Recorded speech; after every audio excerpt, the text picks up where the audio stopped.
उत्तराखंड उपचुनाव में बड़ा उलटफेर। बद्रीनाथ और मंगलूर सीट पर भाजपा को लगा बड़ा झटका। दोनों सीट में कांग्रेस प्रत्याशियों ने की जीत दर्ज।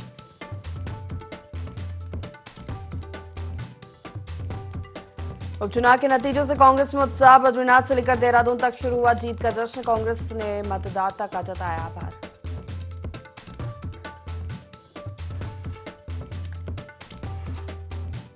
अग्निवीर योजना को लेकर सैनिक कल्याण मंत्री गणेश जोशी ने की प्रेस कॉन्फ्रेंस। योजना को लेकर विपक्ष के आरोप को बताया निराधार। कहा पैरामिलिट्री फोर्स में 10 आरक्षण के साथ ही फिजिकल और आयु में अग्निवीरों को दी जाएगी छूट।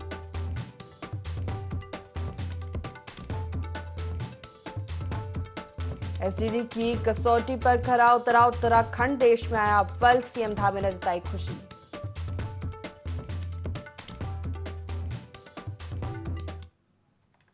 नमस्कार, बहुत स्वागत है आपका देवभूमि लाइव देख रहे हैं आप। मैं हूं आपके साथ प्रशिता शर्मा। बुलेटिन की शुरुआत करते हैं बड़ी खबर के साथ। हरिद्वार से मंगलौर विधानसभा सीट पर भाजपा को बड़ा झटका। कांग्रेस प्रत्याशी गाजी निजामुद्दीन ने मंगलौर सीट जीत ली है। गाजी निजामुद्दीन ने 449 वोट से बीजेपी के करतार सिंह भड़ाना को हराया। कांग्रेस कार्यकर्ताओं में जश्न का माहौल। आधिकारिक घोषणा होना अभी बाकी। मंगलौर विधानसभा सीट पर उपचुनाव हुआ था। सीट पर भाजपा को बड़ा झटका। कांग्रेस प्रत्याशी ने सीट पर जीत दर्ज की है। बहुत ही कम मार्जिन है वोट का, लेकिन कांग्रेस प्रत्याशी गाजी निजामुद्दीन ने मंगलौर सीट पर अपना नाम लिख दिया। 449 वोटों से माफ कीजिए 422 वोट से गाजी निजामुद्दीन ने जीत दर्ज की है। मंगलौर विधानसभा सीट पर उपचुनाव हुआ। बड़ा झटका बीजेपी को।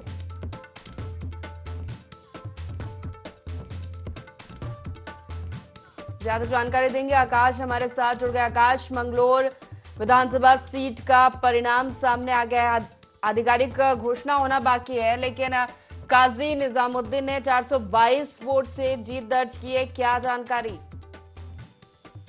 बिल्कुल, जिस तरीके से कह सकते हैं कि मंगलौर और बद्रीनाथ जो दो विधानसभाओं में उपचुनाव हुए थे उसके नतीजे आ चुके हैं। उसमें निश्चित तौर पर कहीं ना कहीं बीजेपी को बड़ा झटका लगा, क्योंकि दोनों ही सीटों पर बीजेपी को हार का सामना करना पड़ा है। मंगलौर की अगर हम खासतौर से बात करें तो मंगलौर में पहले भी बीजेपी की एक चुनौती थी, और निश्चित तौर पर कहीं ना कहीं हमने देखा था कि किस तरीके का जिस दिन मतदान चल रहा था उस समय कहीं ना कहीं एक तरीके से हुड़दंग भी वहां पर देखने को मिला था, और कई लोग उसमें घायल भी हुए थे। हिंसक घटनाएं भी वहां पर उस समय हुई थी, लेकिन उसके बावजूद भी अगर हम कहें तो कांग्रेस के लगातार इस बात को मांग भी कर रही थी कि वहां पर दोबारा से वोटिंग होनी चाहिए।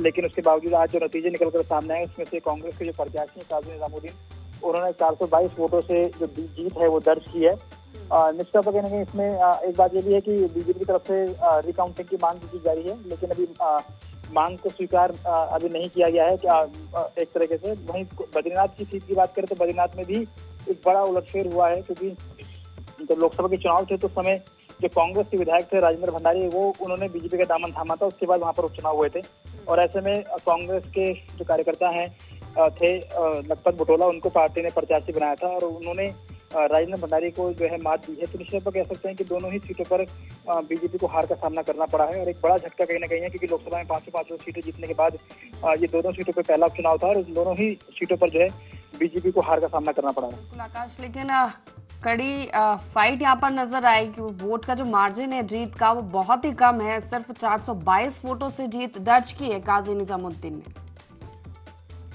निश्चित तौर पर कहीं ना कहीं बड़ा कम अंतर था, क्योंकि ये कह सकते हैं कि 422 वोट काफी कम थे, और इसी को लेकर ही कहीं ना कहीं बीजेपी भी मांग कर रही है अभी कि एक तरीके से दोबारा से अगर रिकाउंटिंग होती तो कहीं ना कहीं कुछ उलटफेर हो जाए।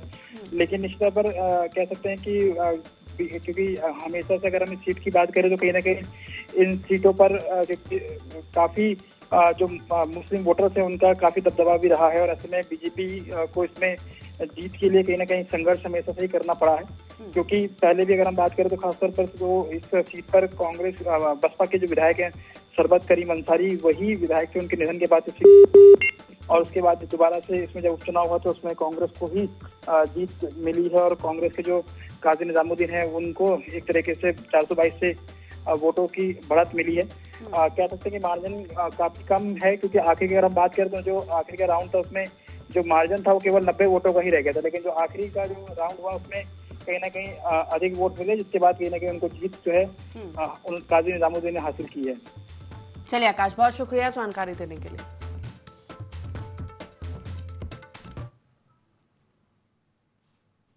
रुक करते हैं खबर का। लोकसभा चुनाव में प्रदेश की सभी सीटों पर मिली हार के बाद कांग्रेस हार के कारणों की समीक्षा करेगी। कांग्रेस प्रदेश अध्यक्ष करण महारा ने बताया कि हाईकमान की ओर से गठित फैक्ट फाइंडिंग कमेटी के सदस्य पूर्व सांसद पीएल पुनिया और सांसद रजनी पाटिल 18 से 20 जुलाई तक 3 दिवसीय उत्तराखंड का दौरा करेंगे। साथ ही कांग्रेस नेता और पदाधिकारियों से बैठक कर फीडबैक लेंगे।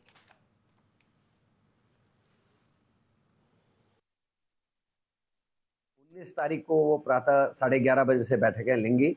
19 तारीख को पूरी शाम तक बैठक लेंगी।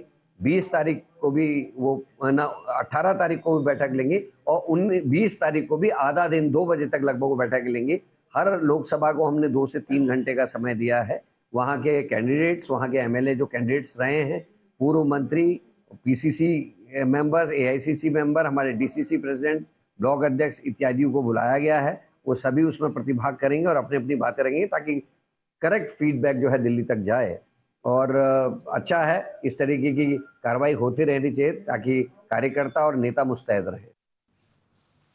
लोकसभा चुनाव में उत्तराखंड की 5 सीटें भाजपा के खाते में आई है, जिसमें एक बड़ा योगदान भाजपा की सोशल मीडिया टीम का भी माना जा रहा है, जिन्होंने राज्य और केंद्र की योजना और प्रत्याशी के प्रचार प्रसार में महत्वपूर्ण भूमिका निभाई। बता दें कि प्रदेश सोशल मीडिया प्रभारी नवीन ठाकुर ने कहा कि आगामी 15 तारीख को बीजेपी कार्य समिति की बैठक के बाद सोशल मीडिया कार्यकर्ताओं को मुख्यमंत्री पुष्कर सिंह धामी सम्मानित करेंगे, जिसके लिए 100 सोशल मीडिया कार्यकर्ताओं की सूची तैयार की गई है।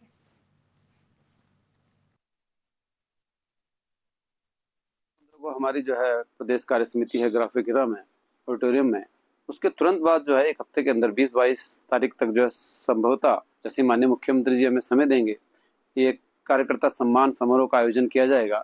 और जिन जिन कार्यकर्ताओं ने 100 के करीब ऐसे कार्यकर्ता हमने लिस्टेड किए हैं जिन्होंने जो है लोकसभा में सोशल मीडिया पर बहुत अच्छा काम किया और अपनी जिम्मेदारी का बाखूबी से जो निर्वहन किया, उन कार्यकर्ताओं को माननीय मुख्यमंत्री जी द्वारा सम्मानित करने का काम जो है हम लोग। जशपुर कोतवाली परिसर में आगामी त्योहार मुहर्रम को लेकर स्थानीय लोगों के साथ आवान कमेटी की बैठक की गई, जिसमें अपर पुलिस अधीक्षक काशीपुर, विद्युत विभाग के अधिकारी, नगर पालिका कर्मचारी समेत तहसील के कर्मचारी मौजूद रहे। बैठक में मुहर्रम पर निकलने वाले ताजियों की ऊंचाई और रूट पर चर्चा की गई। साथ त्योहार को शांतिपूर्ण मनाने के लिए लोगों से अपील की गई।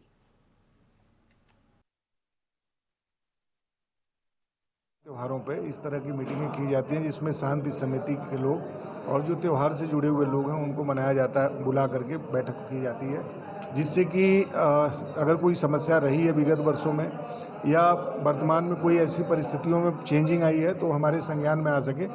उसी के संबंध में आज एक मीटिंग रखी गई थी जिसमें नगर निगम से लेके इलेक्ट्रिसिटी डिपार्टमेंट से लेके प्रशासन और पुलिस संयुक्त एक मीटिंग हुई। और जशपुर में यह त्यौहार हमेशा से ही बड़े अमन और सुकून से मनाया जाता है, जिससे कि अमन और सुकून में और पूरी शांति व्यवस्था के साथ इसको निपटाया जा सके। लोहाघाट नगर पालिका के निवर्तमान पालिका अध्यक्ष गोविंद वर्मा ने निर्माण कार्यों की गुणवत्ता पर सवाल उठाया है। गोविंद वर्मा ने कहा कि टनकपुर घाट ऑल वेदर रोड में एनएच विभाग ने खतरनाक पहाड़ियों को चिन्हित कर करोड़ों रुपए की लागत से पहाड़ी ट्रीटमेंट का कार्य किया था ताकि बरसात में मलबा ना आ सके और यातायात सुचारू रहे, लेकिन पहाड़ी ट्रीटमेंट का कार्य एक बारिश भी नहीं झेल पाया, जबकि ये कार्य अप्रैल माह में करवाया गया था। उन्होंने पहाड़ी ट्रीटमेंट कार्य की जांच की मांग की है। साथ ही एनएच के अधिकारियों से जल्द बंद बड़ी नालियों को खोलने की मांग की। के अंदर हॉट मिक्स और नालियां बनाई थी, वो जगह जगह क्षतिग्रस्त है और चौक है जिससे कि सारा पानी नालियों में बह रहा है। और एक बरसात में इनकी ज्यादा जो ट्रीटमेंट प्लांट पहाड़ियों का किया गया था, जगह जगह जो जालियां लगाई थी इनके नट द्वारा पहाड़ को बांधा गया था, उससे सारा जो मिट्टी है जाली फाड़ते हुए सड़कों में जगह जगह सड़कें बंद कर दी गई है। और जिससे आम जनता में काफी चर्चाएं हैं कि जो कि इनकी कार्य प्रणाली है और जो गुणवत्ता है, गुणवत्ताहीन कार्य किया जा रहा है, जिससे आम जनता को इससे काफी परेशानी हो रही है और सरकारी धन का दुरुपयोग किया जा रहा है। काशीपुर के आईटीआई थाना क्षेत्र में देर रात एक डंपर अनियंत्रित होकर बहला नदी में जा गिरा। हादसे के बाद डंपर चालक ने बमुश्किल अपनी जान बचाई। सूचना मिलते ही डंपर मालिक मौके पर पहुंचा और उसे अस्पताल में भर्ती करवाया, जहां प्राथमिक उपचार के बाद उसे छुट्टी दे दी गई। बता दें कि डंपर मालिक के मुताबिक डंपर चालक काशीपुर से कुंडेश्वर स्थित स्टोन क्रेशर जा रहा था और इसी बीच ये घटना हुई।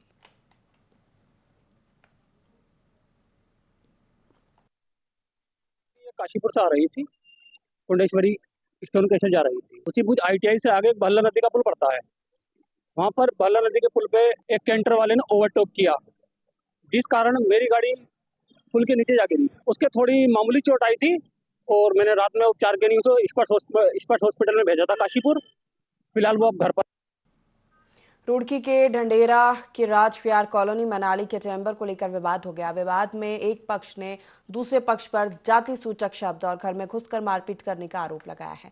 वहीं पुलिस ने SC/ST एक्ट के तहत मुकदमा दर्ज कर जांच शुरू कर दी। साथ ही दूसरे पक्ष की ओर से भी क्रॉस रिपोर्ट दर्ज कराई गई है। बता दें कि ये पूरी घटना CCTV में कैद हो चुकी थी, जिसके आधार पर पुलिस मामले की जांच पड़ताल कर रही है। मामला यहाँ इन लोगों के वर्चस्व की बात है। ये अपना वर्चस्व काम करना चाहते हैं सभी लोगों पे, जो है संग्राम सिंह हो गया, इंद्रपाल हो गया, ये यहाँ अपना पूरा वर्चस्व काम करना चाहते हैं। इनका कहना है कि यहाँ जो रहने वाले लोग हैं वो जो भी कुछ करें हमारी परमिशन से करें। मेरे सामने पूरी घटना हुई है, मेरे सामने मारपीट स्टार्ट हुई है। इसके घर तक इसको मारते हुए लाए, इसकी घरवाली ने भी कोशिश करते हुए उस पर भी इन्होंने हमला किया है। ये एविडेंस सबसे बड़ा वीडियो है, ये एकदम गुंडा टाइप।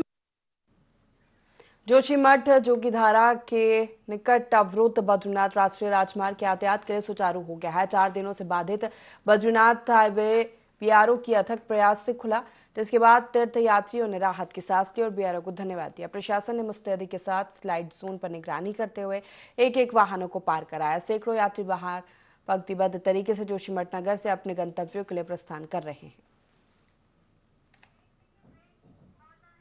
जोशीमठ में TCP चुंगीधार के समीप 66 kV की विद्युत लाइन क्षतिग्रस्त होने के कारण जोशीमठ नगर क्षेत्र सहित अलकनंदा, धौली, गंगा घाटी में पिछले 2 दिनों से अंधेरा छाया हुआ है। विद्युत आपूर्ति ठप होने से लोगों को काफी दिक्कतों का सामना करना पड़ रहा है। नगर क्षेत्र के 9 वार्डों सहित दर्जनों ग्रामीण क्षेत्रों में लोग अंधेरे में रहने को मजबूर है। विद्युत विभाग की माने तो शाम तक यदि सब कुछ ठीक रहा तो विद्युत आपूर्ति बहाल हो सकती है।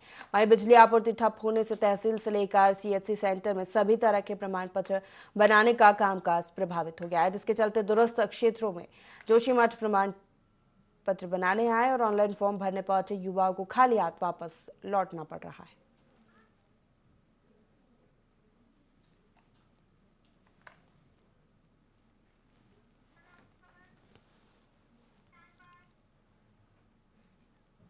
बाढ़ पीड़ितों को बिना किसी राजनीतिक दबाव के मुआवजा दिया जाने को लेकर नगरपालिका अध्यक्ष ने प्रधानमंत्री आवास योजना और सड़क निर्माण कार्य में घोटाला किए जाने का आरोप लगाया। साथ ही नगरपालिका के नामित सभासद ने जिलाधिकारी को ज्ञापन सौंपा और मामले की निष्पक्ष जांच कराए जाने की मांग की। बता दें कि नगरपालिका के नामित सभासद विमल शर्मा ने कहा कि क्षेत्र में आई बाढ़ से पीड़ितों को बिना किसी राजनीतिक दबाव के मुआवजा दिया जाना चाहिए और ऐसा न होने पर क्षेत्र के लोगों के साथ आंदोलन करने की चेतावनी दी।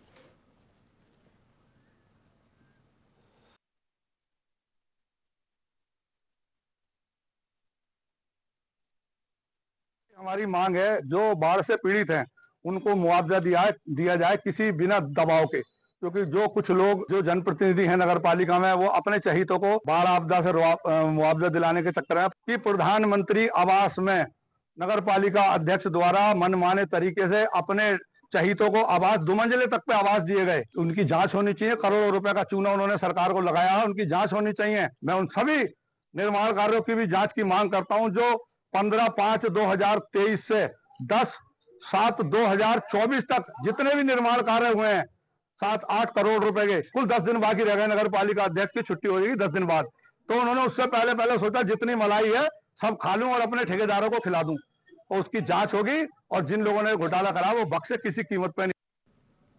हरिद्वार के एंटी ह्यूमन ट्रैफिकिंग यूनिट और कलियर थाना पुलिस की टीम ने देह व्यापार में संलिप्त 19 लोगों की गिरफ्तारी की। मौके से आपत्तिजनक सामग्री भी बरामद हुई है। पुलिस ने गिरोह चलाने वाले सरगना मुस्तफा को भी गिरफ्तार किया है। एसपी देहात स्वप्न किशोर सिंह ने बताया कि पुलिस और एचटीयू को सूचना मिली थी कि कलियर थाना क्षेत्र में अनैतिक व्यापार धड़ल्ले से जारी है। सूचना पर एक गेस्ट हाउस में छापेमारी की गई और मौके से 8 महिला और 11 पुरुषों को मिलाकर 19 लोगों को गिरफ्तार किया गया है।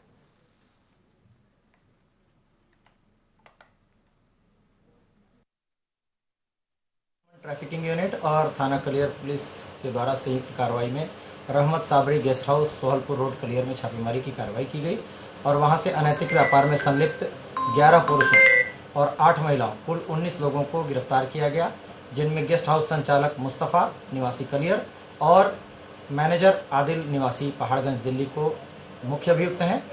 इनके विरुद्ध अंतर्गत धारा 3, 4, 5, 6, 7 ITP एक्ट, 17/18 पोक्सो एक्ट और 144 भारतीय न्याय संहिता के अंतर्गत अभियोग पंजीकृत किया गया है और सभी का चालान माननीय न्यायालय किया जा रहा है। मुख्य अभियुक्त मुस्तफ़ा के विरुद्ध पूर्व में भी 3 ITP एक्ट के अभियोग पंजीकृत हैं और ये गुंडा एक्ट में पूर्व में चालान इसका हो चुका है। देहरादून से बड़ी खबर आपको बता दें, उपचुनाव में भाजपा को झटका। कांग्रेस ने मंगलोर और बद्रीनाथ विधानसभा सीट पर जीत दर्ज की है। कांग्रेस प्रत्याशी काजी निजामुद्दीन ने मंगलोर सीट जीत दर्ज की। काजी निजामुद्दीन ने 422 वोट से बीजेपी के करतार सिंह भड़ाना को हराया।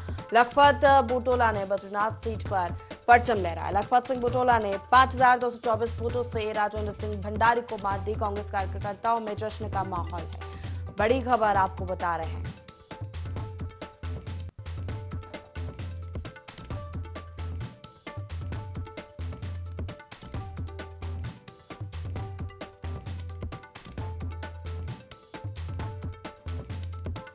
बड़ी खबर आपको बता रहे हैं, जहां बीजेपी को बड़ा झटका। मंगलोर और बद्रीनाथ विधानसभा सीट के उपचुनाव में कांग्रेस ने जीत दर्ज की है।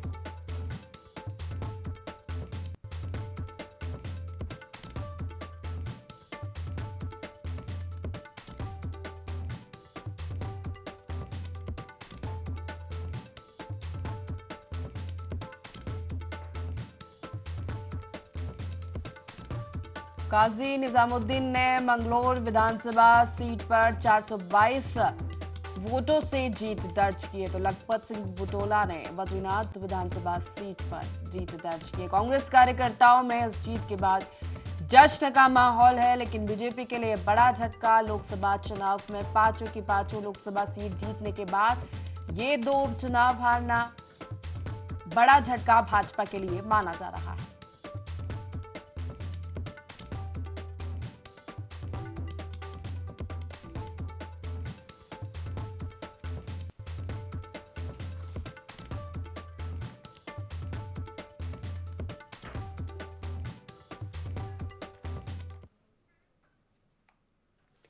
पिछले हफ्ते चंपावत जिले में हुई मूसलाधार बारिश से बाराकोट ब्लॉक के नदेड़ा सड़क बंद हो गई थी। सड़क पर मलबा आ गया। एक हफ्ता बीत जाने के बाद भी संबंधित विभाग ने सूचना देने के बावजूद सड़क मार्ग को नहीं खोला, इस कारण ग्रामीणों की अत्यधिक कठिनाइयों का सामना करना पड़ रहा है। विभाग की कार्यप्रणाली से आक्रोशित युवाओं ने सामाजिक कार्यकर्ता नवल किशोर जोशी के नेतृत्व में सड़क को खोलने की मांग को लेकर प्रदर्शन किया और सड़क खोलने की मांग की।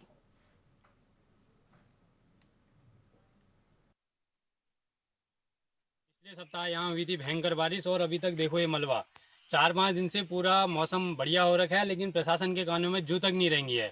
60-70 परिवार इस ग्राम में रह रहे हैं। किसी को कोई बीमार हो रहा है, डोली के सहारे ले जा रहे हैं, कोई कैसे जा रहा है, ना किसी के वाहन जा रहे हैं। तो अभी तक इसका सफाई का कुछ नहीं हुआ है और जहाँ मलबा तक नहीं आया वहाँ JCB भेज रहे हैं। पता नहीं कब प्रशासन को होश आएगा। और यहाँ देखो, अगर यहाँ कोई दुर्घटना होगी, कोई गिर गया, उसका कौन जिम्मेदार रहेगा? उस टाइम तो तुम कहोगे तुम्हारी लापरवाही है। अभी कहाँ है प्रशासन? अग्निवीर के नाम पर देश भर में सियासत लगातार तेज हो रही है। वहीं उत्तराखंड के सैनिक कल्याण मंत्री गणेश जोशी का कहना है कि अग्निवीर के नाम पर कांग्रेस जनता को बरगलाने का काम कर रही है। अग्निवीर योजना विश्व के अनेक देशों में चलती है और भारत सरकार ने भी विषय चलाया। साथ ही सीएम पुष्कर सिंह धामी ने सेना में शहीद परिवार से एक व्यक्ति को रोजगार देने का काम किया है। बता दें कि अग्निवीर में 45,000 से ज्यादा युवा भर्ती हुए हैं और सैनिक का बाहुल्य क्षेत्र पर इस योजना का कोई प्रभाव नहीं पड़ा है। वहीं उत्तराखंड की सभी लोकसभा सीट भारतीय जनता पार्टी ने जीती है।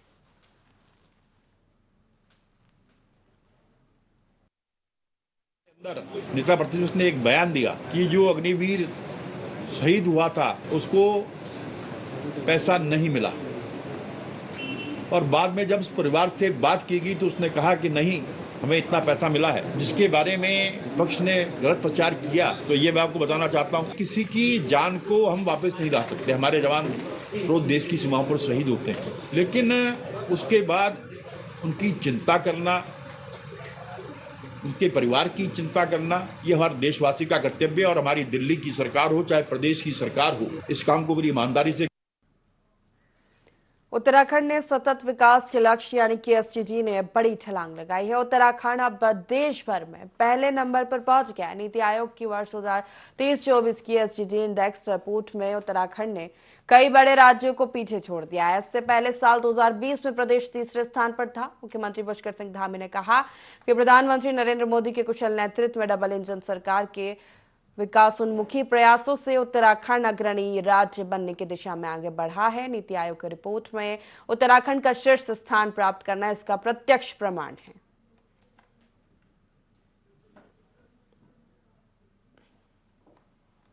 मुख्यमंत्री पुष्कर सिंह धामी ने सैन्य धाम के निर्माण में हो रही देरी को असंतोषजनक बताते हुए 15 अक्टूबर तक इसका निर्माण पूर्ण करने के निर्देश दिए हैं। उन्होंने इसके लिए 94 करोड़ की धनराशि के अंतर्गत निर्माण कार्य संपन्न कराने के भी निर्देश दिए। बता दें कि सीएम धामी ने सचिवालय में सैन्य धाम निर्माण के संबंध में आयोजित उच्च स्तरीय समिति की बैठक की अध्यक्षता करते हुए इस कार्य से अब और अधिक विलंब न हो, इसके लिए सैनिक कल्याण मंत्री को सैन्य धाम के निर्माण कार्यों का निरंतर अनुश्रवण करने के निर्देश दिए।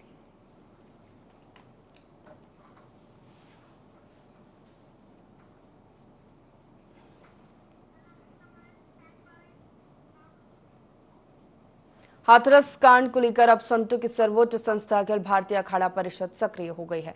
अखिल भारतीय अखाड़ा परिषद ऐसे बाबाओं पर कार्रवाई करने की तैयारी कर रही है। इसको लेकर अखाड़ा परिषद 18 जुलाई को सभी अखाड़ों की एक बैठक प्रयागराज में करने जा रहा है। इसमें सभी अखाड़ा के पदाधिकारी आपस में चर्चा करके ऐसे बाबाओं पर प्रतिबंध लगाने और प्रयागराज कुंभ मेले क्षेत्र में जगह नहीं देने का प्रस्ताव पारित करेंगे। परिषद के अध्यक्ष श्रीमंत रविंद्र पुरी का कहना है कि इस समय ऐसे लोगों की बाढ़ आई हुई है। कई अखाड़ों के व्यक्ति हैं जो सनातन के विरोध में काम कर रहे हैं, इसलिए उन सब पर कार्रवाई करना बहुत आवश्यक है।